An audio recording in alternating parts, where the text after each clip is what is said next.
आपके 4 चैप्टर के एक्सरसाइजेज हो गए। भाषा और भाषा और व्याकरण पहला चैप्टर आपका था।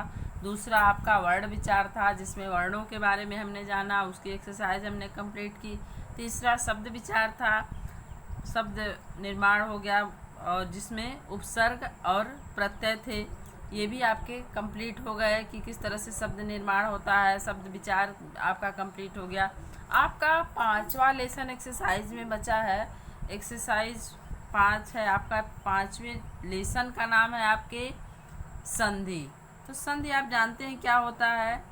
व्याकरण में संधि का अर्थ मेल होता है, अर्थात दो वर्णों से होने वाले मेल को या दो शब्दों से होने वाले मेल से जो विकार उत्पन्न होता है उसे संधि कहते हैं। ठीक इसके विपरीत संधि द्वारा बने वर्णों को पुनः अलग अलग करने को संधि विच्छेद कहते हैं। वहीं जब एक शब्द का विच्छेद करते हैं तो उसे वर्ण विच्छेद कहते हैं, लेकिन जब हम शब्दों को अलग अलग करते हैं तो उसे संधि विच्छेद कहते हैं। और मैंने आपको बताया था संधि 3 प्रकार की होती है। स्वर संधि, व्यंजन संधि, विसर्ग संधि। जिसमें विसर्ग संधि में आपको मैंने कुछ नियम बताए थे। व्यंजन संधि में भी मैंने आपको कुछ नियम बताए थे। और इसकी विपरीत स्वर संधि में मैंने आपके को कई अलग अलग संधियाँ बताई थी। मैंने आपको बताया था कि स्वर संधि जो होती है वो 5 प्रकार की होती है। दीर्घ संधि, गुण संधि, वृद्धि संधि, यड़ संधि, अयादि संधि। ये 5 प्रकार की आपकी संधियाँ होती हैं। और स्वर संधि में होता क्या है, स्वर का स्वरों से मेल जब होता है उससे जो विकार उत्पन्न होता है उसे ही स्वर संधि कहते हैं। तो ये आपका जो चैप्टर था मैंने आपको अच्छे से पढ़ाया था। अलग अलग करके एक एक संधियों का वीडियो एक एक दिन मैंने दिया था कि आपको बहुत ही क्लियर ढंग से ये समझ में आ जाए, क्योंकि ये संधि जो है, संधि चैप्टर बहुत से बच्चों को थोड़ा सा डिफ़िकल्ट लगता है। तो मैंने बहुत ही ईजिली आपको समझाया था, तो आपको समझ में भी आया होगा। अब आपको उसका एक्सरसाइज करना है। आपने क्या सीखा इसी एक्सरसाइज में आपको पता चलता है। अगर आप मेरे कराने से पहले खुद ट्रिक करते हैं कि देखिए मेरा कितना सही है, अगर मेरे आंसर से वो आंसर आपका सही मिलता है तो जान लीजिए आपको पूरा लेसन अच्छे से आपने उसको एब्जॉर्ब किया, आपने उसको अच्छे से पढ़ा है, आपके दिमाग में वो पूरी तरह बैठ गया है। तो आप मेरे एक्सरसाइज करवाते समय यही करिए, मैं आराम से बोलती हूँ, जैसे ही मैं क्वेश्चन बोलूँ आप अपना आंसर सोच लीजिए कि मेरे हिसाब से यह आंसर सही है। अगर मेरे टिक करने के बाद आपका वही आंसर सही है तो आप जान लीजिए आप 100% पढ़ चुके हैं इस चैप्टर को। तो आइए स्टार्ट करते हैं।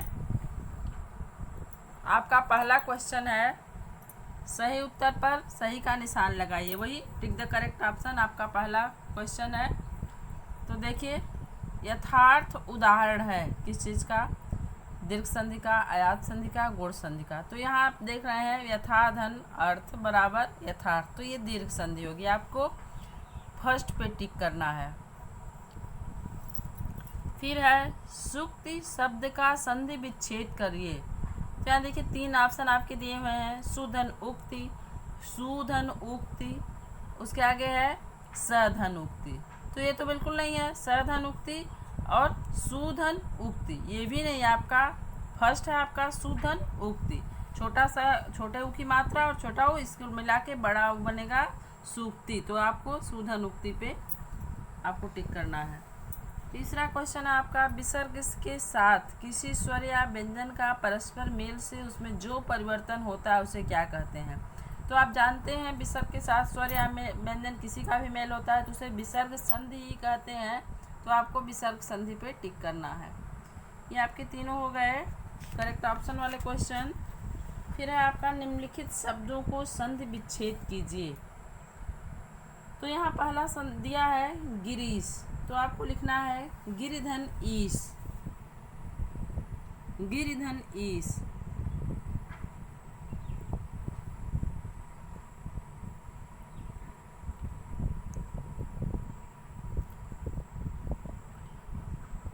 ये हो गया गिरीश। फिर है आपका सूक्ति, अभी आपने पिछले ही एक्सरसाइज में देखा सूक्ति का संधि विच्छेद था वहाँ पे, तो आपको सुधन उक्ति करना है।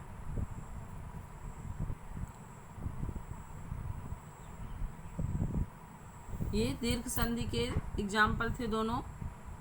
अब देखिए आपका तीसरा है तथैव। ये गुण संधि का एग्जाम्पल है। तथा धन एव, तथैव, तथा धन एव, तथा धन एव। फिर आपका महात्मा, देखिए फिर आपका दीर्घ संधि आ गया महाधन आत्मा।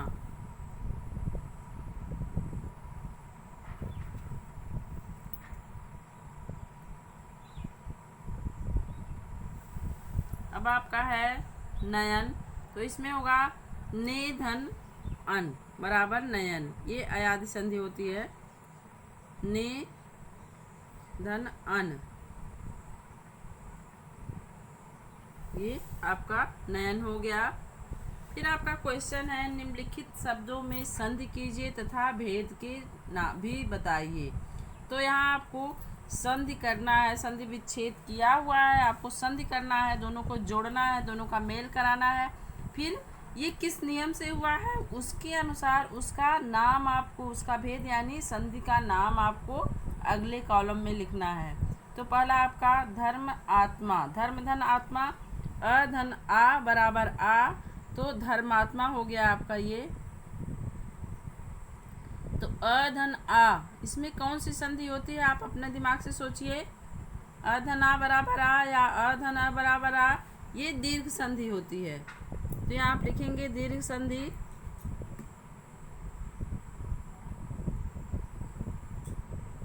ये स्वर संधि के भेद हैं सब, दीर्घ संधि, वृद्धि संधि, यड़ संधि, जितने भी अगर आपको अलग अलग भेद नाम मिलेंगे तो वो स्वर संधि के भेद होंगे।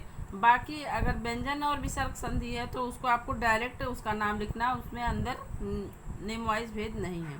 फिर है राका धन ईस बराबर राकेश, ये भी स्वर संधि का ही उदाहरण है। ये गुण संधि है आपकी।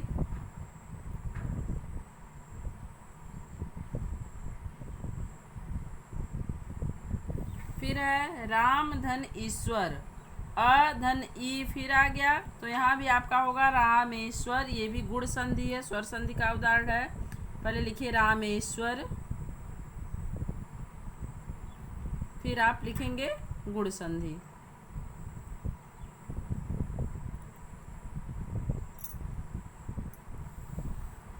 अब देखिए है आपका जगत धन ईस, यहाँ व्यंजन वर्ण का स्वर से मेल हुआ है तो आपकी ये व्यंजन संधि हो जाएगी जगदीश। आप जानते हैं प्रथम वर्ण का अगर किसी स्वर से मेल होता है तो उसी वर्ग का तीसरा वर्ण हो जाता है। जगत का द हो जाएगा, त का द हो जाएगा, जगदीश हो जाएगा, और ये व्यंजन संधि होगी आपकी।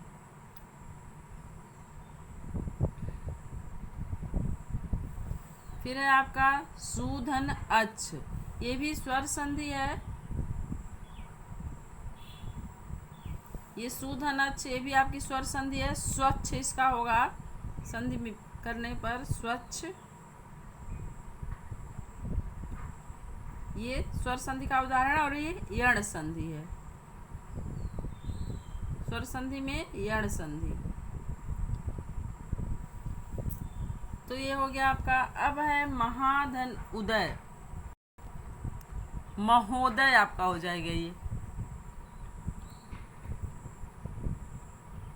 अधन उ बराबर ओ, ये किसका उदाहरण है गुण संधि का।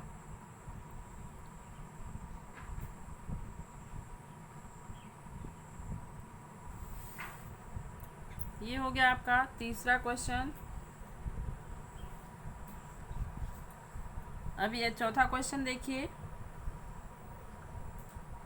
आपको क्या करना है, निम्नलिखित संधि पदों को उचित विग्रह वाले विकल्प पर निशान लगाना है। यहाँ संधि आपके दिए हुए हैं मतानुसार, दीक्षांत, वधूत्सव, मतैक्य, स्वागत। अब इसको सही ढंग से कहाँ पे विच्छेद इसका हुआ है ये आपको टिक करना है। दो ऑप्शन आपके दिए हुए हैं, कौन सा सही है इस पे आपको टिक करना है।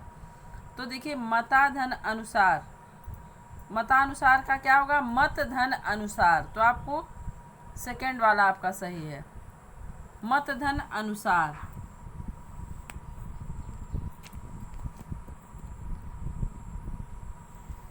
फिर है आपका दीक्षांत, तो इसका होगा दीक्षाधन अंत, ये फर्स्ट वाला आपका सही होगा।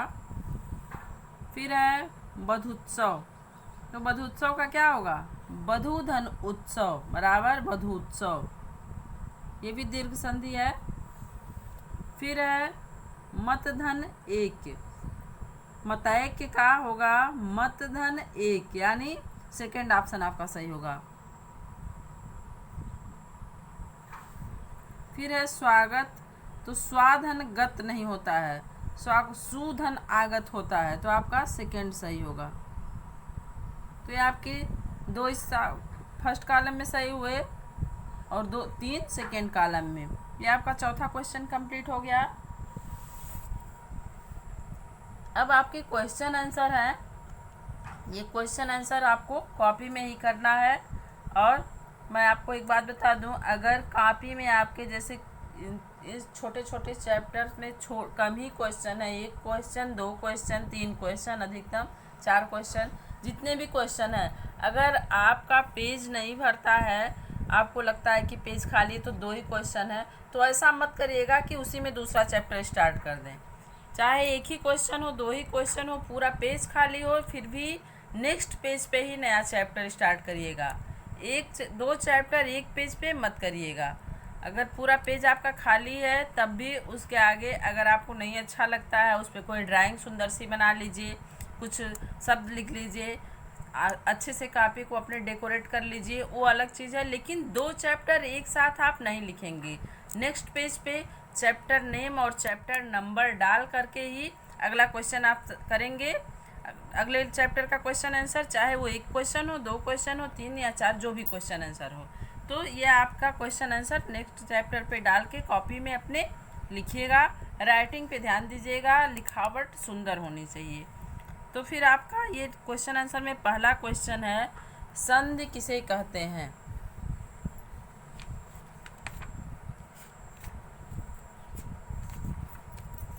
तो यहाँ देखिए, 2 वर्णों के मेल से होने वाले परिवर्तन को संधि कहते हैं। यहाँ ऊपर भी देखिए दिया है, संधि का सामान्य अर्थ समझौता होता है। व्याकरण की दृष्टि में इसका अर्थ है मेल। व्याकरण में 2 वर्णों अथवा 2 ध्वनियों के मेल से होने वाले परिवर्तन को संधि कहते हैं। आप ये छोटा आंसर ही लिखिएगा, 2 वर्णों के मेल से होने वाला परिवर्तन संधि कहलाता है। बस यही आप लिखिएगा, ये आपके फर्स्ट क्वेश्चन का आंसर हो गया। सेकेंड क्वेश्चन देखते हैं, संधि कितने प्रकार की होती है, नाम लिखिए। तो यहाँ देखिए, संधि का प्रकार आपको दिया है, संधि के भेद। तो आपका आंसर है, संधि 3 प्रकार की होती है, स्वर संधि, व्यंजन संधि और विसर्ग संधि। ये तीनों मेन संधियाँ आपको लिखनी है। मुख्य जो संधियाँ हैं, इसमें जो स्वर संधि के अलग अलग नेम है, दीर्घ संधि, वृद्धि संधि, गुण संधि, एड़ संधि, ये आपको नहीं लिखना है। आपको सिर्फ ये 3 संधियाँ लिखनी है, स्वर संधि, व्यंजन संधि, विसर्ग संधि। तो ये तीनों आप लिखेंगे। ये आपके दूसरे क्वेश्चन का आंसर हो गया। तीसरा क्वेश्चन देखते हैं क्या है, विसर्ग संधि का उदाहरण सहित वर्णन कीजिए। अब यहाँ आपको विसर्ग संधि के बारे में पूछ रहा है। तो यहाँ सबसे लास्ट में देखिए विसर्ग संधि दिया हुआ है, पेज नंबर 30 पे देखिएगा नीचे, विसर्ग संधि। यहाँ विसर्ग संधि के बारे में लिखा हुआ है, विसर्ग के साथ किसी स्वर या व्यंजन के परस्पर मेल से उसमें जो परिवर्तन होता है उसे विसर्ग संधि कहते हैं। देखिए यहाँ पे खुद भी एक एग्जाम्पल दिया हुआ है, दुधनाशा बराबर दुराशा, लेकिन आप कम से कम 2 एग्जाम्पल लिखिएगा। ये एक एग्जाम्पल यहाँ पे दिया हुआ है, एक और नीचे से कोई भी आप लिख लीजिएगा। फर्स्ट ही लिख दीजिएगा, जैसे मन धन बल बराबर मनोबल है, या निधन जल बराबर निर्जल है, कोई भी एक और उदाहरण आप लिख लीजिएगा। कम से कम 2 एग्जाम्पल होने चाहिए। तो ये आपके थर्ड क्वेश्चन का आंसर हो गया। तो इस तरह से ये आपका 5वां चैप्टर कंप्लीट हो गया। एक्सरसाइज मैंने करा दी, क्वेश्चन आंसर मैंने आपको टिक करवा दिए हैं। तो इसको आप अच्छे से कॉपी में कर लीजिएगा। अब कल से आपका नया चैप्टर स्टार्ट होगा। नया चैप्टर आपका है समास। कल मैं आपको समास पढ़ाऊंगी और उसके लिए आप तैयार रहिएगा। कल समास का वीडियो बनेगा। तो ये चैप्टर आपका कंप्लीट हुआ। अब इसको अच्छे से कंप्लीट कर लीजिएगा। इसके बाद आप एक बात और ध्यान दीजिए, चैप्टर कंप्लीट करने के साथ साथ ही आपको दोबारा पढ़ना भी है। जो भी चैप्टर कंप्लीट होता है, एक्सरसाइज कंप्लीट होती है, फर्स्ट तो आपको एक्सरसाइज पूरी तरह लर्न यानी रीड करना है। चूँकि ये ग्रामर है तो आपको रट के नहीं याद करना है, बल्कि आपको समझना है। पहले आप एक्सरसाइज देखिए, फिर समझ के उसका आंसर अपने दिमाग में सोचिए, फिर अपने आंसर से मैच कीजिए। अगर आपका आंसर सही है तो आपका ग्रामर सही रूप से तैयार हो रहा है। अगर आप रट के याद करने की कोशिश करेंगे तो आपका आंसर सही नहीं हो पाएगा, क्योंकि कोई ज़रूरी नहीं है कि जो आपके बुक में दिया है वही क्वेश्चन आपको मिले या वही क्वेश्चन आपसे कोई भी करता है। उसी प्रकार के दूसरे क्वेश्चन हो सकते हैं। इसलिए व्याकरण के नियमों को जानना ज़रूरी होता है, न कि उसको रटना। तो ये आपको पढ़ने हैं। ये 5 चैप्टर आपको पढ़ा दिए गए, एक्सरसाइज कंप्लीट करा दी गई। इसको अच्छे से 5 चैप्टर कम से कम आपके तैयार हो जाने चाहिए। आप एक टाइम बनाइए कि इतने टाइम तक मुझे ग्रामर पढ़ना है, उसको मन से पढ़िए।